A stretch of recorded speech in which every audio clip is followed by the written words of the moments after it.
नमस्कार, मैं नेहा पटेल और आप देख रहे हैं न्यूज अब तक आपके साथ। आज मेरी मौजूदगी सुजानगंज में है। यहाँ पर आज ऑपरेशन सिंदूर को लेकर तिरंगा शौर्य यात्रा आज निकाली गई थी, जो कि बदलापुर तिराहे से लेकर बेलवार तिराहे तक महिलाओं को लेकर पहलगांव के मैटर को लेकर ही पहलगांव में जो अटैक हुआ वहाँ पर जितने सिंदूर उजड़े उसी को लेकर आज यहाँ पर रखा गया था कार्यों में तिरंगा शौर्य यात्रा, जो कि प्रधानमंत्री जी ने बहुत अच्छे से पाकिस्तानियों को मुंह तोड़ जवाब दिया है। तो इसी वजह से आज निकाला गया था, जिसमें शामिल हुए श्री प्रकाश शुक्ला जो कि सुजानगंज के ब्लॉक प्रमुख और सीमा द्विवेदी जी जो कि राज्यसभा सांसद है और भी अन्य लोग भाजपा के बड़े बड़े नेता और कार्यकर्ता यहाँ शामिल रहे। प्रमुख जी, आज जो कार्यक्रम था वो किस लिए रखा गया था? आज का कार्यक्रम हमारी जो बहनें विधवा हो गई, जिनका सिंदूर उजड़ गया, उनकी श्रद्धांजलि में रखा गया। तो प्रमुख जी ये बताइए, कुछ लोग ऐसा जो विपक्षी पार्टी है वो बोल रही है जश्न जो होता है वो जीत का होता है, सीज का नहीं होता है। इसका मतलब जीत का जश्न होता है, सीज फायर का नहीं होता है। नहीं, कोई सीज फायर नहीं हुआ है। जश्न जश्न है। पाकिस्तान को हम लोगों ने मुंह तोड़ जवाब दिया है, हमारी सेना ने मुंह तोड़ जवाब दिया है। अब जिसको बोलना है गलत वो गलत ही बोलेगा, जिसको गलत सोचना वो गलत ही सोचेगा। नहीं, कांग्रेस के अध्यक्ष है मल्लिकार्जुन खड़गे जी, आप जानते होंगे, उन्होंने बोला इसमें मोदी जी ने घुटने टेक दिए, यानी मोदी जी ने घुटने टेक दिए यानी हिंदुस्तान ने घुटने टेक दिए। इस पे क्या कहना है आपका? ऐसे लोगों के सोच पे क्या बोला जाए जो अपने फौज पे नस्ल निकालता है। मल्लिकार्जुन बड़े नेता है।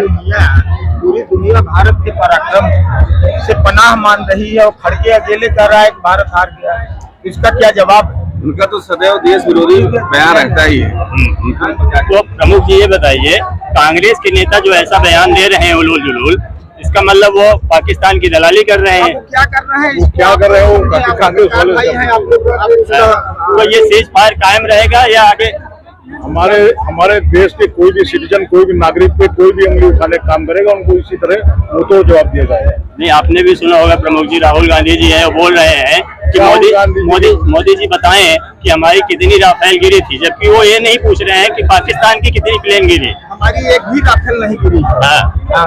एक भी राफेल नहीं, एक भी राफेल नहीं गिरी। नहीं तो राहुल गांधी की ये पूछने की मानसिकता क्या है? राहुल गांधी ने तो जब इसके पहले वाला जब हमारा मिलिट्री अटैक हुआ था उस समय भी तो उन्होंने मांगा था फोटो, उस समय भी तो उन्होंने सबूत मांगा था।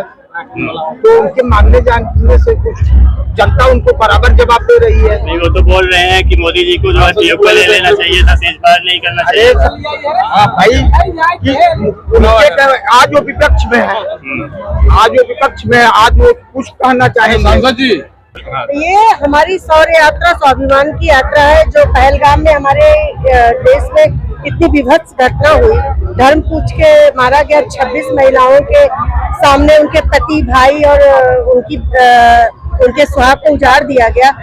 उसके उपलक्ष्य में हमारे आदरणीय प्रधानमंत्री जी ने संकल्प एक लिया कि जिसके थ्रू हम उन बहनों को सम्मान दिलाएंगे कि हमारी भारत की नारियां जिनके सिंदूर की उन्होंने परवाह नहीं की, उनके सामने उनको मिटा दिया गया। उसी सिंदूर को उन्होंने एक साक्षी बना के सिंदूर के नाम पे सिंदूर ऑपरेशन चलवाया और हमारी सेना के जवानों ने उसका बहुत ही सराहनीय ढंग से उसका बदला लिया। और उसमें सबसे शौर्य की बात ये रही कि उस शौर्य यात्रा की जो हमारी साक्षी बनी वो उसकी पायलट्स जो बनी, जो फाइटर पायलट जिन्होंने उड़ाया वो महिला ही थी। तो इसलिए हमारी महिलाओं को न्याय दिलाने के लिए मोदी जी ने ये कहा कि हमारी महिलाएं भारत में, अगर उन्होंने हम चौकीदार हैं और हम इन बहनों की भाई बने हैं, तो उनके हर क्षेत्र में और हर दिशा में हम उनके साथ हैं। किसी तरह से हम बहनों के साथ अन्याय नहीं होने देंगे। लोग मैम ऑपरेशन सिंदूर पे राजनीति कर रहे हैं, जैसा कि आपने सुना होगा अखिलेश यादव के एक साथी हैं रामगोपाल यादव, और उन्होंने सेना में भी जाति को घुसा दिया और उन्होंने ये बोला था कि पीडीए के लोगों ने ही सिंदूर ऑपरेशन किया। पीडीए क्या है? पीडीए मतलब पिछड़ा दलित। तो उनसे जाके पूछिए कि आप जीवन भर पीडीए खेलते रहिए, आपको क्या पता। घर की राजनीति से निकल के बाहर देखिए कि बाहर क्या क्या हो रहा है। जो अपने घर की राजनीति नहीं संभाल पा रहा है तो हमारी देश की राजनीति क्या संभालेगा? हमारे देश की राजनीति को अगर किसी ने समझा और संभाला है तो हमारे आदरणीय प्रधानमंत्री जी ने संभाला है, हमारे देश के यशस्वी मुख्यमंत्री ने संभाला है। और वो जो सिर्फ अपनी नाक नहीं संभाल पा रहे हैं, सिर्फ कमियां निकालना जा रहे हैं, यादव खेल रहे हैं, वो क्या भारत देश को संभालेंगे, और उनकी तो मैं बात करना ही नहीं चाहती, वो बात करने लायक ही नहीं है। जो कांग्रेस पार्टी के राहुल गांधी जी हैं, राहुल गांधी जी ने ये बोला कि मोदी जी ने सीज फायर करके गलती किया, उनको पीओके को इस बार ले लेना चाहिए। तो इस पे क्या कहना है आप? मोदी जी ने साफ कर दिया है कि सिंदूर ऑपरेशन खत्म नहीं हुआ है, थोड़ी देर के लिए रुका है, और सिंदूर ऑपरेशन न खत्म हुआ है। हम लगातार करते रहेंगे, और हमको किसी की परमिशन की जरूरत नहीं है, हमको किसी से सलाह लेने की जरूरत नहीं है। भारत अपने आप में इतना सक्षम है, भारत अपने आप में इतना मजबूत है कि आप दुनिया में किसी से भी लड़ सकते हैं। अच्छा, एक चीज उन्होंने और भी कहा मैम, जो हमारे यहाँ के विदेश मंत्री है, उन्होंने आरोप लगाया कि विदेश मंत्री ने पहले पाकिस्तान को बता दिया था, यानी सैनिकों की जान को खतरे में डाल के रखा कि हम मतलब किस जगह ऑपरेशन करने वाले हैं। मोदी जी जो काम करते हैं वो काम दिखाई पड़ता है, और पाकिस्तान की सीमा के अंदर जिस तरह से हमारे देश का जवान घुस करके उनके आतंकवादी ठिकानों को खराब किया, खत्म किया है, इसकी सराहना पूरा हिंदुस्तान कर रहा है। आज हर हिंदुस्तानी इस बात को लेकर के खुश है कि हमारे देश का भविष्य एक कुशल व्यक्ति के हाथों में है।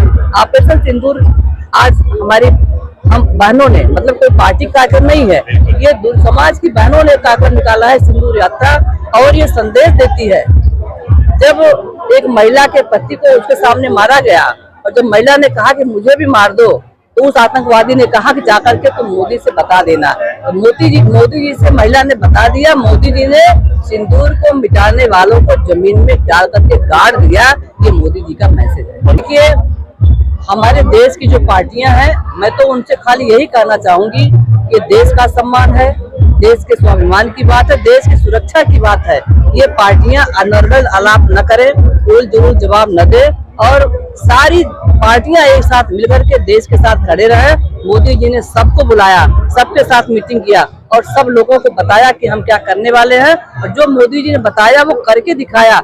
आज जिस तरह से हमारी सेना के जवानों ने, हमारे देश के सेना के तीनों सेना के प्रमुख लोगों ने जिस तरह से हमला किया है, उसकी जितनी भी तारीफ की जाए उतना कम है। मैम, ये लोग जो बोल रहे हैं विपक्षी पार्टी के लोग, क्या हमारे सेना के 100 रुपए कुठाराघात नहीं है? उनका मनोबल नहीं तोड़ रहे हैं? देखिए, उनका तो हमेशा से यही काम रहा है कि सेना के मनोबल को तोड़ना, सेना की आजादी को खत्म करना। सेना को छूट नहीं थी। याद करिए 2014 के पहले जब प्रधानमंत्री जी मोदी जी देश के प्रधानमंत्री नहीं थे, तो सेना के हाथ बंधे थे। हमारी सरकार ने सेना के हाथ को खोल दिया है। यहाँ ईंट का जवाब पत्थर से दो। और मेरा आखिरी सवाल है सांसद जी, जो लोग अभी कह रहे हैं कि पीओके ले लेना चाहिए था, वो शायद ये भूल जाते हैं कि 1965 में उनकी दादी प्रधानमंत्री थी, 1971 में उनकी दादी थी, तब उन्होंने पीओके नहीं लिया, और आज उनको पीओके लेने की इतनी बड़ी जल्दी है। देखिए, हम कोई मोदी जी देश हित में, राष्ट्र हित में जो फैसला लेना होगा जरूर लेंगे, और पूरा राष्ट्र उनके साथ खड़ा रहेगा। हमको जब जो निर्णय लेना होगा हम लेंगे, इसमें हमें किसी की दखलंदाजी की जरूरत नहीं है। धन्यवाद।